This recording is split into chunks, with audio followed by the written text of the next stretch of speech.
Hello everyone, আসসালামু আলাইকুম। কাছে এবং দূরে যে যেখান থেকে আমার ইউটিউব চ্যানেল দেখছেন তাদের সবাইকে অনেক অনেক শুভেচ্ছা। আমি নাসরিন সনি, নওগাঁ জেলা নজরপুর থেকে বলছি। আজকে আমার রেসিপিতে নিয়ে চলে এসেছি নোনা ইলিশ শুটকি রান্না ভুনা। এই রেসিপিটা একদম সহজ এবং সিম্পল রান্না, তারপরও এক একজন এক একভাবে করে থাকেন। আমি যেভাবে এটা রান্না সেটা আমি আজকে আপনাদের কাছে শেয়ার করব। ইনশাল্লাহ আপনাদের কাছে ভালো লাগবে। তো কথা আর বাড়াবো না, চলে যাই মূল রেসিপিতে। প্রিয় দর্শক, তো চলে আসলাম মূল রান্নাতে। এখানে থেকে দিচ্ছি আমি নোনা ইলিশের চার টুকরা নিয়েছি। প্রিয় দর্শক, আপনারা সকলে জানেন যে এই নোনা ইলিশে প্রচুর পরিমাণে নুন থাকে। নুনটাকে গলানোর জন্য আমি আধা ঘন্টা ধরে ঠান্ডা পানি দিয়ে এরকম করে ভিজিয়ে রেখেছিলাম। তো পানিটা আমি এখন ফেলে দিচ্ছি। এখানে এখন কুসুম গরম পানি দিয়ে দিচ্ছি। দিয়ে এটা আমি এখন ভালো করে ধুয়ে নিব। যেহেতু এটা নোনা ইলিশ শুটকি, সেহেতু এটাতে প্রচুর পরিমাণে ময়লা ধুলাবালি থাকে। শুটকির পিসগুলো এরকম করে আমি ছোট ছোট টুকরা করে নিয়েছি। এটা অবশ্যই আপনাদের পছন্দ মতো ছোট অথবা বড় করে নিতে পারেন, কোনো সমস্যা নেই। আমি এরকম সাইজ করে নিয়েছি যাতে করে এটা রান্নার সময় হালকা করে একটু ভেঙে ভেঙে যাবে, আবার আস্ত থাকবে। তো এরকম করে সাইজ করে নিয়েছি। তো চলুন এখন রান্না করে দেখাই। রান্না করার জন্য একটা কড়াই নিয়েছি, তাতে দিচ্ছি পরিমাণ মতো সরিষার তেল। আমি এখানে সরিষার তেল ইউজ করেছি, কারণ প্রত্যেকটা মাছের আইটেম বা শুটকি রান্নাতে সরিষার তেলটা দিলেই বেশি মজা লাগে। আপনারা চাইলে এখানে সাদা তেল ইউজ করতে পারেন। এখন এখানে আমি দিয়ে দিচ্ছি 1.5 কাপের মতো পেঁয়াজ। এই শুটকি রান্নায় কিন্তু পেঁয়াজের পরিমাণটা অনেক বেশি লাগে। দিয়ে দিচ্ছি 3টা শুকনা মরিচ, আস্ত রসুন কোয়া। আমি এখানে বাটা রসুনটা ইউজ করছি না, আপনারা চাইলে বাটা রসুনটাও দিতে পারেন, কোনো সমস্যা নেই। এটা আমি এখন বেরেস্তা হওয়ার আগ পর্যন্ত এরকম করে নেড়ে চেড়ে ভেজে নিচ্ছি।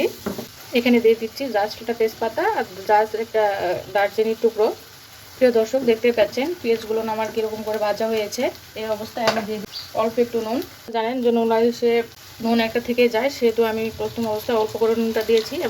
নোনা ইলিশ পেঁয়াজ এবং রসুনগুলো অনেক ভালো করে কষিয়ে নিব তেলে, যাতে করে নোনা ইলিশের যে কাঁটাগুলো আছে সেগুলো মচমচা হয়ে যায় এবং নোনা ইলিশটা সুন্দরভাবে ভাজা হয়ে যায়।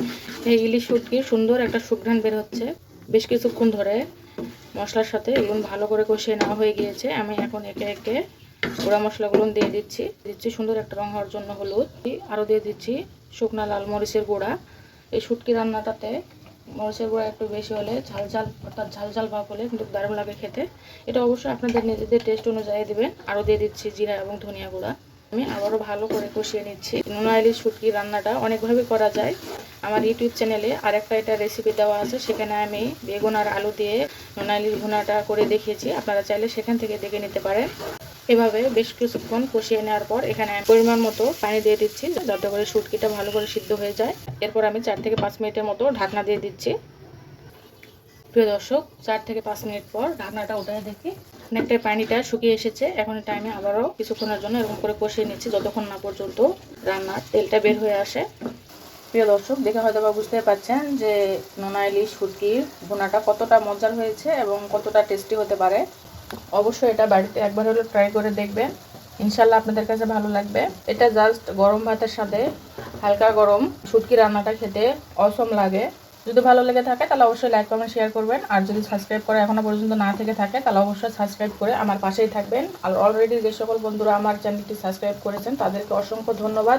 তো এই পর্যন্ত সবাই ভালো থাকবেন, সুস্থ থাকবেন, আমার জন্য দোয়া রাখবেন, যাতে করে আরও সুন্দর সুন্দর সহজ সিম্পল রান্নার রেসিপিগুলো আপনাদের কাছে প্রেজেন্ট করতে পারি। আল্লাহ হাফেজ।